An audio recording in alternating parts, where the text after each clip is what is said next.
Well, hello and welcome to the CNBC Africa special, where we will bring you an exclusive interview with the new Energy Minister. Mmamoloko Kubayi is no stranger to the political scene, having served in many roles, including as advisor to South Africa's former president, that is Kgalema Mothlante. I caught up with her to find out what she hopes to achieve in her new portfolio. We discussed the government's plans for nuclear and renewable energy. Let's take a look. So, Minister, you are in a new portfolio, and your appointment came to as a surprise to many. I don't know if even you yourself were surprised at the appointment, but I'd like to know, have you settled into the role now? Are you comfortable, and what are you planning to achieve in this portfolio? Yeah, indeed, I was surprised myself. It's something that I didn't expect.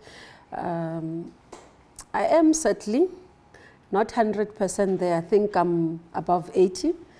In terms of overall where I think the issues are, in terms of policy direction, I've had quite extensive discussion with the team in the department. I've had few engagement with the sector. I will be going now this next phase. So I've got like phases now. The next phase is to really engage extensively with the sector. So that will almost complete what I would say is my introductory moment. And Minister, right now we've got a lot of government institutions and departments that are marred with allegations of corruption, and there were even questions around your predecessor. So I'd like to find out from you how you intend to restore credibility to the Department of Energy, and also what steps will you be taking to ensure that there's no corruption under your watch? Look, for example, in terms of just building, my public statements have been assuring South Africans in terms of openness and transparency. But I think we're different as people, you know.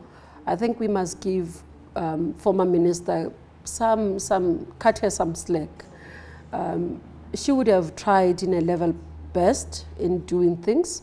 I would have, I'm operating differently because I think one of my strengths is that I've been a parliamentarian for some time, because then I would lean more in understanding the accountability part from being an oversight person. And I can say it's a bit of a challenge for adjusting, because I'm coming from that side where I'm used to asking a lot of questions to say why this has not happened, why that has not happened. But I've seen this as an opportunity for me to do what I've always asked people to do. I've seen it as an opportunity to say the things I used to be critical about of the executive in my portfolio then in telecoms, I shouldn't find myself doing exactly the same. So that has come very handy, I must say, into the role. Now, this is a sector that is more dominated by private interests. In terms of making sure that corruption doesn't happen under my watch, is to make sure that we follow the prescripts in terms of the law. I mean, I've been very tough in my talk, that there will be consequences. People must know if you do something wrong, there will be consequences. There should be zero tolerance of corruption. And I think it's easy for us to achieve that. If somebody, obviously you can't say it's not going to happen. It's like in a society where you put the laws, people still, for example, you say road safety, road traffic laws are this one. People still do it. People still drive without their seatbelts. They are caught, they are fined, and they can still do it. It's wrong. That's why the important for us is to say when somebody has done something wrong, what then happens? I think that's what is very important, that if somebody does wrong, they must know they're going to face consequences. I don't want to know at which level. If it's where I do not have authority, the next one that I have authority on will have to answer. For example, I'm insisting, I'm currently finalizing the process of performance agreements with the DG, together with DDG, because I'm saying, DG, by this deadline, I want the performance agreements here. And that's what I'm going to hold them accountable, because there are tools, there are systems that allows me as the minister to be able to have that oversight. And I need to make sure that they are there in terms of processes so that when something doesn't happen, I can hold them accountable. And then, Minister, a lot of people speak about your age. You are the youngest person to occupy this portfolio. How do you overcome perceptions of you being too young to actually fulfill the task that is ahead of you? I don't think age has nothing to do with my work. Look, definitely, I mean, you can go even saying I'm a woman because we're living in a patriarchal society. But that doesn't even bother me, because the issue for me is that what is it in front of me, and give it my best ability. I think most of my years I've found myself in that space. I've been in private sector where at the age of 25 I was refused the position because I was declared young. I resigned from that company because I have principles that I adhere to. If you're going to discriminate me against my age, I'm very assertive, by the way. I just don't think I'm going to tolerate that. If somebody comes and starts looking at my age instead of looking at my work, then I'll have to respond for myself. I mean, I don't think it's something that people should worry about. People should worry about my ability, not my age. People should worry about, am I going to be able to do that task? Do I have the necessary skills? Am I equipping myself to be able to take the decision? Let's get on to the issue of nuclear. Everybody's interested in nuclear right now. So the High Court dismissed the processes that were followed under the nuclear rollout as unconstitutional. There are reports that government is planning to challenge this. Is government planning to challenge the High Court decision? No, we're not appealing. I've made that very clear. We're not appealing the judgment on nuclear. And despite my unhappiness of certain section parts of the judgment, the Section 34 determination, because what judgment said is that we must do consultation. Now, if you look at our process, a determination, Section 34 determination, is issued after you have done a policy, the integrated resource plan and the integrated energy plan. So during that process, we consult extensively, and then we develop that policy. Now, determination previously, that's how they were developed. They're developed informed by those policies that have been consulted upon. Now, what the judgment has said is that when we consult at IRP process, integrated resource plan, then we consult again after doing determination. So it's double participation. We think that shouldn't have been, that part of the judgment shouldn't have come, because the judgment almost gave that there is no level of participation anywhere in the value chain, which we disagree. So, but what we said is that we're going to redo our process. We're going to look at the process of issuing determination, and we'll definitely comply with the court judgment, despite our unhappiness. We'll comply, we'll give, NERSA will not do the public participation, but we'll give NERSA to do the public participation for them in order to concur with the minister's determination. If this has dire consequences in the future, we'll have to look at it. But we think for now, despite our unhappiness, we will do, because we'll have to comply. Because for me, it's important. There is trust deficiency in the process of nuclear, and that's one of the reasons why I took the decision of not appealing. Some could have been done by ourselves in how we conducted ourselves as the department, how we communicated, and people developed mistrust. But some, I believe, are deliberate misinformation in the public space, where you find somebody who is opposed to nuclear will plant information that is not true. I mean, we are living in the era of fake news. Now, that's what got into the play. And now, because that information that has been in the public space has not been adequately responded to, or even dismissed, now it left South Africans believing that it is the truth. And that's not the truth. One of the areas is that, I mean, in the public space has been an issue that there's a nuclear deal, literally. And you keep on saying, but there's no nuclear deal. There's no nuclear deal. And no matter how many times you say it, I think in all the interviews, people kept on saying there's a nuclear deal. And I said, no, let's start. There is no nuclear deal. Now, it's a process that we are considering like any other process. And why do we even think about nuclear? Globally, if you are to look at it, the most reliable energy source in terms of clean energy, nuclear is one of the best. In terms of capacity, it's able to give us almost about 86% capacity of energy. We want to use solar as well. We want to use wind, but they can push to 36%. Now, part of the challenge of solar and wind, it's storage, which is very, very expensive. Now, if you are to go in the option of wind, for example, Gauteng hardly has strong winds. It's your Western Cape.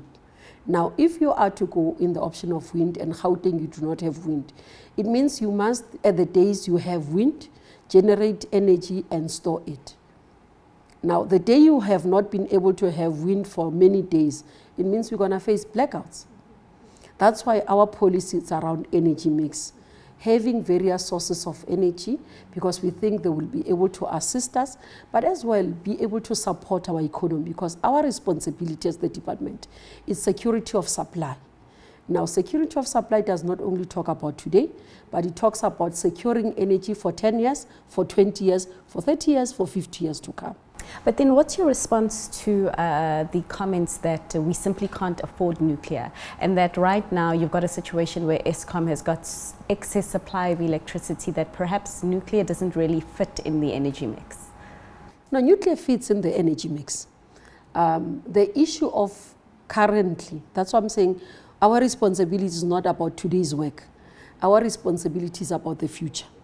Because 5 years down the line, or 10 years, you're going to ask, didn't Minister of Energy at that time know that we're going to have blackouts? Like we did ask questions when we had load shedding. People were asking, but didn't government know that we're going to have shortage of supply? Because the issue of shortage of supply, you look at it in terms of projections for the future. Then when you look at projection, you look at how is your economy going to grow and which area you need to strengthen. When do you think your current supply will last you? Because even the lifespan of these power stations will be able to determine how we're going to go. Now, in terms of affordability, and my response is this way. Affordability goes to even government. We're currently running IPPs, Independent Power Producers program in terms of energy supply. Those are not funded by government 100%. They are public and private partnership. So if we can get a public-private partnership that does not become a burden to the state, then why shouldn't we do it? But we can't answer those questions now because it's premature. We need to do work as the department, look at the model that we are going to do, how is going, when are we going to need the nuclear in terms of the time frames, and then what are the best options of funding model, and where we are going to get that source. Once we can do that work, we'll be able to say, South Africans, this is how we're going to do it. We'll do nuclear in 5 years, we'll do nuclear in 10 years, and how we're going to fund it, we'll either do PPP, this is the amount of investment we need from private sector, this is the amount of investment we need from the sector, from the public sector, from the public first, and if we need it from government, how are we going to get it?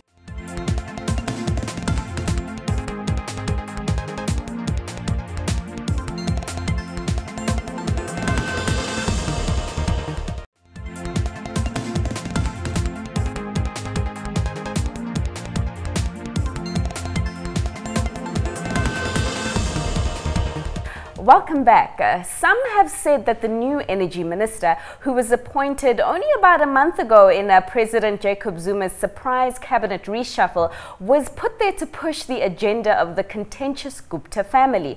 I asked Mmamoloko Kubayi if this was the case and what she thought about such perceptions. This is what she had to say.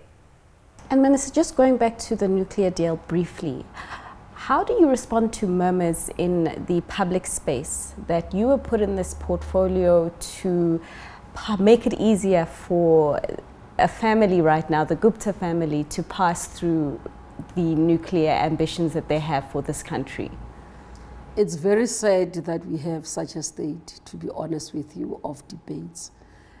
And I think we're missing an opportunity as South Africans. I've called for public debate, not only from ourselves as politicians, but even experts, so that they can debate the issue of nuclear. What I would never allow myself to be dragged into is debates and fights of proxies, where people are fighting who gets nuclear. I'm not interested who gets it. If we decide to go to nuclear, everybody must go and fight for it. I am not going to be dragged into the debate whether this one gets it, that one gets it. It's none of my business. By nature and origin, I'm not a business interest person. I'm here for the interest of the country and South Africans. And anyone who engages me on this matter, it's about that. Now, I don't know where this issue of me coming from where I'm coming to come and push the interest of people. I've never done it before. Why do people think that I'll do something like that? So in terms of the public sector, does this mean the intergovernment agreements with countries such as Russia, France and North Korea, will you sort of start conversations with those countries again to get some form of agreement on board? Yes, definitely. We are going to start conversations in June, where we're going to interact with some of the ministers. We're trying in our office to do almost like a roadmap of these IGAs, intergovernmental agreements, because remember they are negotiated agreements. So you can't dictate to colleagues to say, I want this and this is how it must be. So you must be able to put together a proposal to say this is what we have, and that work needs to start with the officials.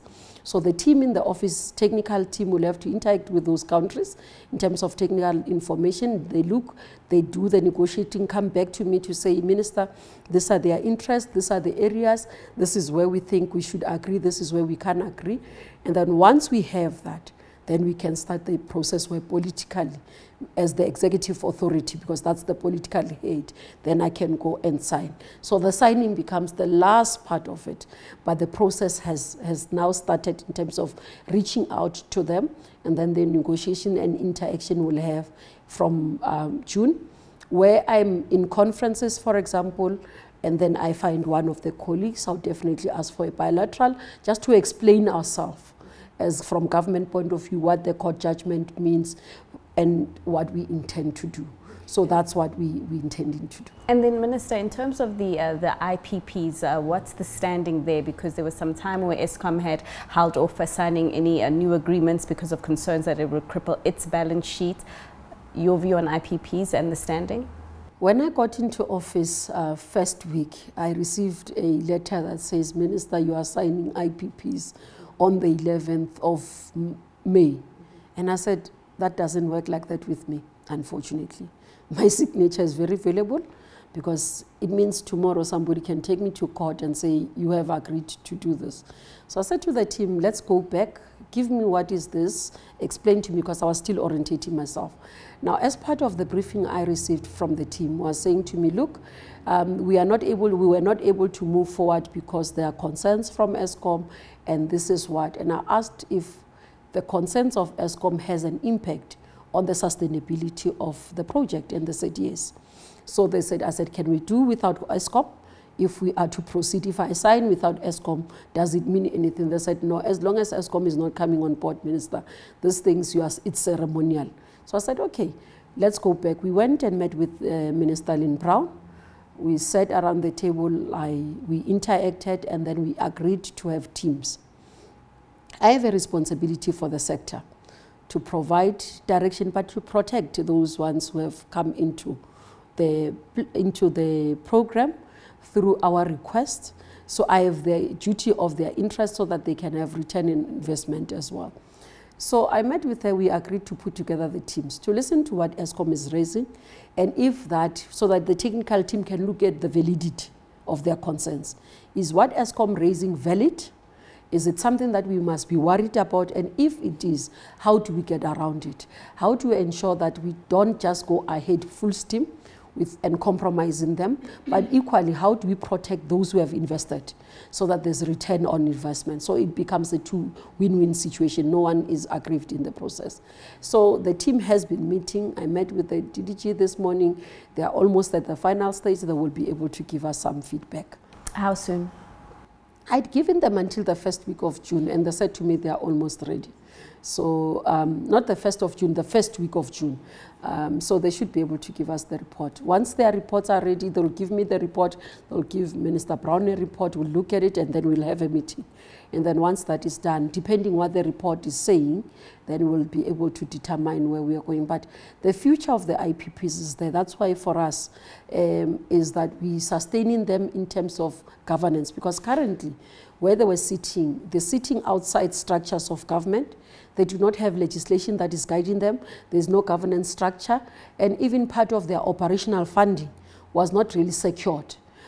So for me, it was a concern to say, if you think that this program is very important, why can you leave it in limbo like this, where in 6 months' time, the operations says to us that they might not have money to pay for the operational cost, pay salaries and all that. That's why we decided to move them under SAF. SAF as a group is experienced in terms of dealing with the private sector.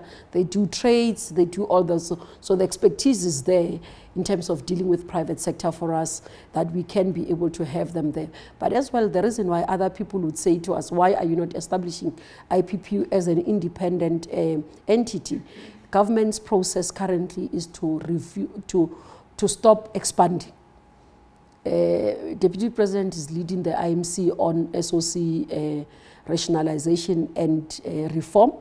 And part of what we are looking at is effectiveness of running institutions, but not ballooning as government, where we spend a lot of money in terms, because once you do that, you establish an entity.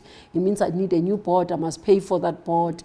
You need whole of country. When you move it to SAF, then you are able to still within what you have as resources, then you can be able to function, and we do not cause the problems for Treasury with the fiscus. Well, someone that is causing problems for Treasury is PetroSA. So let's talk about the plans for PetroSA there and how you are planning to hopefully have a hand in fixing the situation there. Part of the issues going forward, yeah, we have concerns about PetroSA must be upfront. It's things that, for me, where I'm sitting, shouldn't even be tolerated. I've sent my message to SAF Group, unequivocal.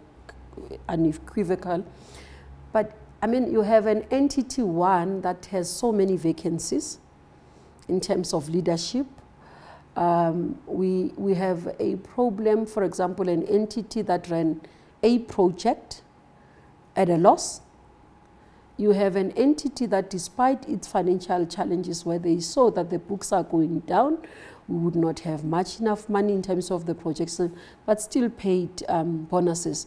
I mean, whatever explanation that is there to say, no, these are retention bonuses, these are contractual. And I said, but it doesn't look like there was efforts in trying to save the entity, and not just explaining, because if it's a manager who says, I'm entitled based on my contract to have a bonus, where is performance management? Because you need to say, but you were equally expected to perform, to deliver project equally. It was not delivered, now why must we pay you? You know, such things for me, it's worrying. But then in the process, they just paid bonuses. Now, within a few months after paying so huge bonuses, now you want to retrench workers.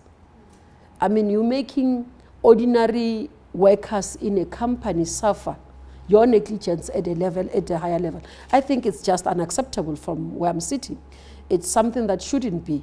It can't be that workers become an easy target for inefficiencies. So that is one of the things that I'm worried about. But one of the things I'm going to do in the immediate thing, I said to my team over the weekend that I want to look at all memorandum of incorporation, the powers that we are able to have and what we can be able to do. Because the issue of restructuring, it's a long term. But currently where there are problems in terms of subsidiaries, what level of intervention can I make? Because the public is not interested in saying, no, I can't go to PetroSA. I'm the executive authority. I need to take responsibility, but equally, I must be able to provide South Africans with answers. Now, I need to create an environment where I'm able to take decisions, but ensure that public purse or government resources are not wasted. And those are the things that we'd have to look at. And just lastly, Minister, what are your plans for the Strategic Fuel Fund? Strategic Fuel Fund remains within our portfolio. It's a critical one because it secures our security of supply in terms of petroleum sector. We'll continue as well. One of the areas in terms of the restructuring, we think once we have done the restructuring, we'll be able to have an effective portfolio there working very well. In terms of the last issues that has happened, we are dealing with them. We are looking at consequence management, as we have said, and I think we're happy where we are in terms of progress. In your budget speech, you mentioned plans for South Africa to invest in an oil refinery. So just tell me about that. Who will fund it? How long will it take to establish this? I can't disclose much of the details of it because I still have to take the proposal to Cabinet. So once we've done that, we'll be able to share more detail. But I think the issue which we will need to understand is that we've got to be able as a country, for our economy, as I said, to be able to be, it's about sovereignty of the country. How do you depend on everybody else in terms of refining of your oil, which is, we have no refining capacity as a state. Now, we're dependent on external people. If they are to wake up and decide to shut us down, we're in trouble. So we've got to be able to protect our country and our interest. It's about, again, we're responding to our responsibility in terms of our policy and our mandate of ensuring security of supply.